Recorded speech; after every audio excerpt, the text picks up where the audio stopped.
This is Carl at National RV Detroit. I'm going to walk through this 2021 Flagstaff E Pro model E12RK or 12RK. So obviously we're on the outside of the trailer at the door side, even though there's two doors on this one. Well, this is still considered the door side. So we'll look it over from here. You have a crank down scissor type stabilizer jacks on the rear. It just uses a 3/4 inch crank that comes with it, or you can use a 3/4 inch socket on a drill. Your grill will hang right here. It's actually a griddle on this one, but it'll hang right there. And of course this is it right here, if you can see it. And this is the rack that folds out and it actually hangs on. So pretty self-explanatory. You have to plug it in now, so you get an LP line with it, right? And the LP line hooks here, as he's already got it hooked up there. And this male side, see if you can get that, you will plug in right here to this quick connect here. Okay, so it's pretty simple. Like I said, it just hangs on here. There's also a, I would bet, a utility table. Let's see what he's got in here. Oh, he's got all this stuff in here still. Hold on a second. I open up and look.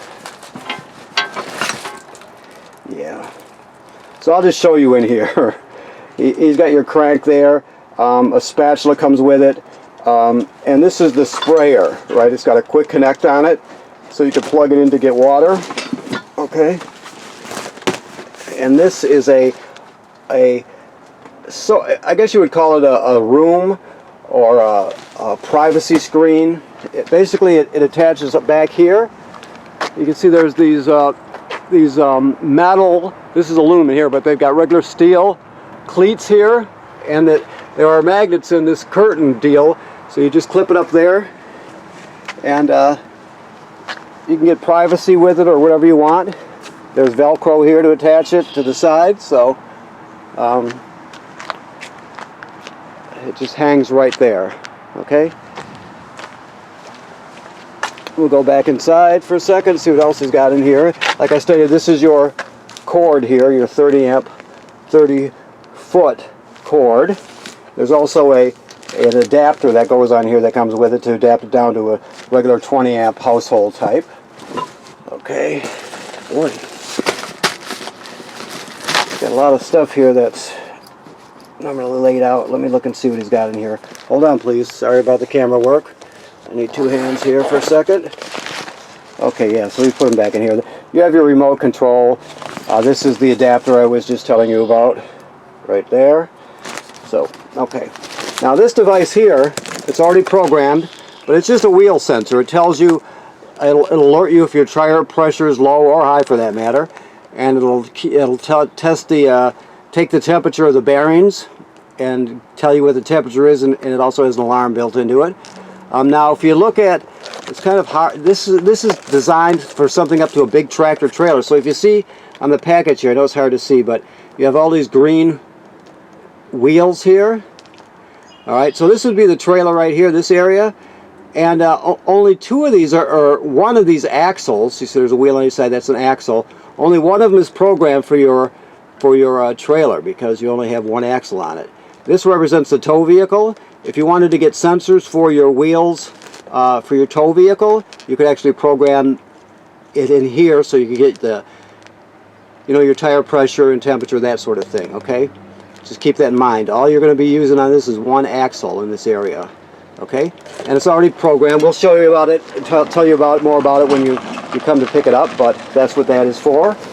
Your air conditioner, of course, is just a rooftop, and it's got two controls. One's for fan speed and low and high, and then compressor low and high, regular air conditioning. And then it has a thermostat on it also. All right, and of course your TV.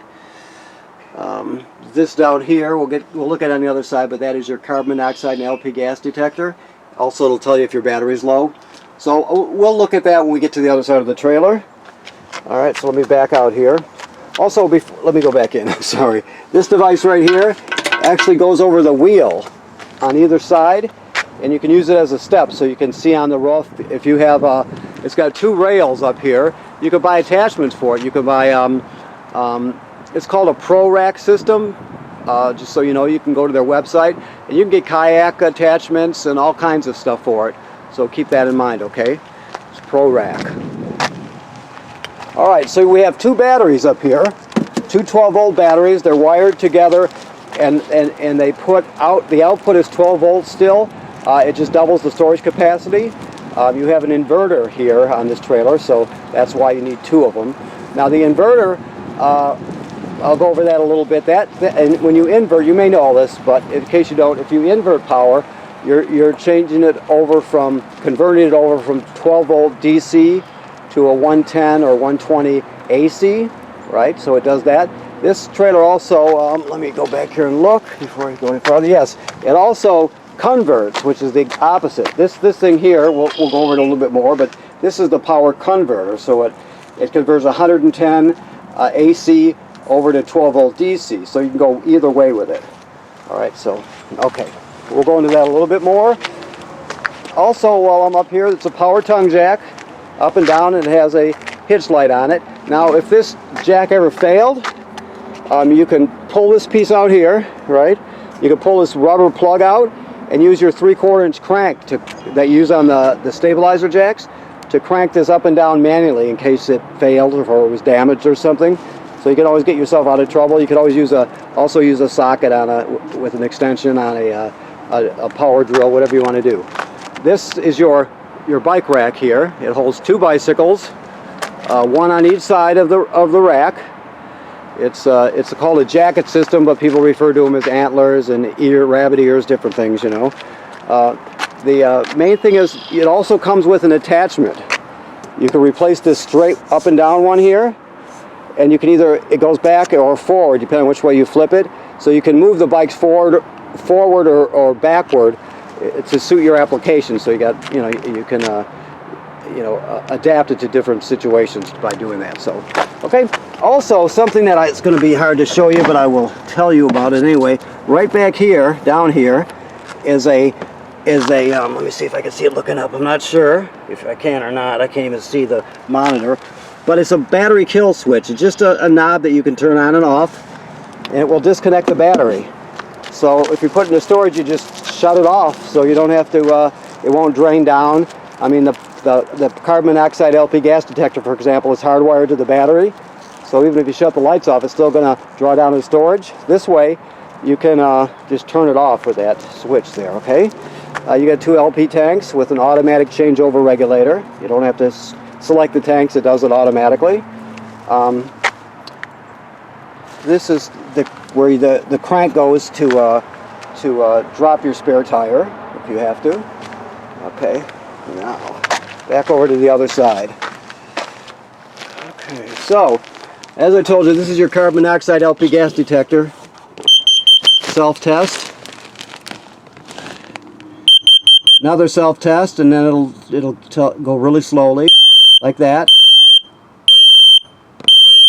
So when it goes slow like that, it tells you that the battery's low. That's what that is.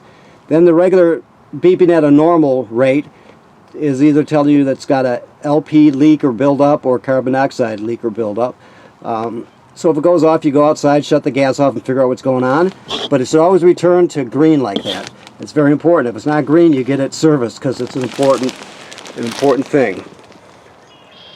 Okay, so this plug here, it says inverted circuit. So this is attached to the inverter. So it'll convert your 12 volt DC over to AC power. That plug there. Plus there's one in the back and the refrigerator. Those are all 3 are attached to the inverter, so you can invert power for your refrigerator too. Alright, so these are just your hookups here. Keep in mind that this device, there's a button here. You can see it. You can turn the green light on and off. You always want it to be green though if you're using the antenna. That's important. Also, there's a Wi-Fi Ranger. That's what the switch is for. The Wi-Fi Ranger, let me see if I can focus in for you a bit. It's kind of hard here in the, like so, but on this sticker here, this right here, it tells you what the name of your Wi-Fi Ranger is. It tells you the temporary password, and it has an IP address you can go to. So basically, when you're looking at your family's devices, your phones and tablets, you'll go to the Wi-Fi section. You'll enter a password in for this. It says 1010. Sorry for you to see. It looks like it's 7712. So you know when you see that on the Wi-Fi screen that that's your Wi-Fi Ranger, right? So you put in the password so all the devices automatically attach to it. What this thing does, it basically is a signal booster. It's got a built-in firewall, but its main function is a signal booster. And so what it does is it'll look for, you can go to this IP address that I told you about on the bottom here, and you'll be able to see everything the Wi-Fi Ranger sees. So you would pick out, let's say, the campground Wi-Fi, and if they gave you a password at the desk or at check-in, you would type in the password and it hooks up to the public Wi-Fi. It boosts the signal, that sort of thing. It's a really effective signal booster. Hopefully I'm making sense when I tell you that. It also has another feature where you can use a SIM card on it, and you can use cellular service, so you'd have to pay for it with your cellular provider. But if you wanted to, you can use this to with a SIM card and a paid cellular service. Okay, most people just use the free signal booster on it. That's the most common way to use it. People who work out of their trailer, do business out of their trailer, sometimes will have the card in it, but it's up to you. Okay, and that's the switch for it right there. Okay, all right. So that's on the roof. The Wi-Fi Ranger is actually, there's the antenna, which looks like a disc, which is your AM/FM antenna. On the back here, if you can see it up there. Okay, it's hard for me to see this monitor panel in the sunlight, but right there you should be able to see it. It's included in that assembly right there, so that's where the Wi-Fi Ranger actually is. All right, okay. So now, this does not have a water heater. It has basically your two options, like our city water, which is basically you're going to hook the hose up, turn it on, and it is pressurized, ready to go. Now if you're camping at a campsite that does not have plumbing on the campsites, you can pre-fill your onboard tank right here, and you can use the water pump inside the trailer to pump the water. So even without city water, you can still use all the plumbing in this trailer. The thing to remember, the city water comes out of the hot water side, right? So you just turn that on if you're using city water. If you're using the water pump with fresh water tank, you would use the cold water side. The pump is right here, right? To check your battery, right there. It's not fully charged, but we're running off a battery right now. It will be when you pick it up, okay, because we're not plugged in. Fresh water is empty. Gray water is empty. Let's see. That's empty. And then, let me see what we got here. This would be my doing here. There we go. Okay, I'm sorry. Yeah, this does, there, that explains it. This does not have a toilet, obviously, so the black water is not hooked up. Okay, so you just have gray, fresh water, and your battery right there. They graduate up into 1/3 increments, and you can tell when your tanks are full, obviously, because once you get past 2/3 here, you're going to have to start thinking about dumping your gray tank, or if you get down to 1/3, you might want to think about filling your fresh water tank if you're using it. Okay. All right, so this circuit here, this plug here is inverted also, and so is your refrigerator. The inverter itself is right here, right beside the refrigerator. Now the converter, which changes 110 AC over to 12 volt DC, is right here. So when you're plugged in, you can see you got regular household type circuit breakers here, and they're labeled, okay? And then it converts the power over to 12 volt DC here, so you got regular 12 volt fuses here, and they're labeled here. If any of these fuses were to blow, they'll actually light up, and you can see them through this perforated plastic here. Okay. Also, as long as you're plugged in, this will charge your batteries. So it's actually a battery charger too. It converts the power to 12 volt DC and charges your batteries with it. It's semi-smart in the sense that it'll sense how much energy your batteries have, and if they're totally drained, it'll send 10 amps or whatever it needs. If they're almost totally charged, it'll just trickle a couple. So it'll just always keep them charged up. I told you that blue coil with the sprayer on it that I showed you, that's where it goes right here. You can use this quick connect here and take this spout off, and you can put that shower attachment on it or a spray attachment on it. Okay. This is also, I keep saying it, but this one is inverted too, but this has the GFCI built in. All the plugs in the trailer are wired through this GFCI here, so if you're using a plug inside that pops, you're always going to reset it out here. Alright, one more thing. This is where you dump your gray tank at.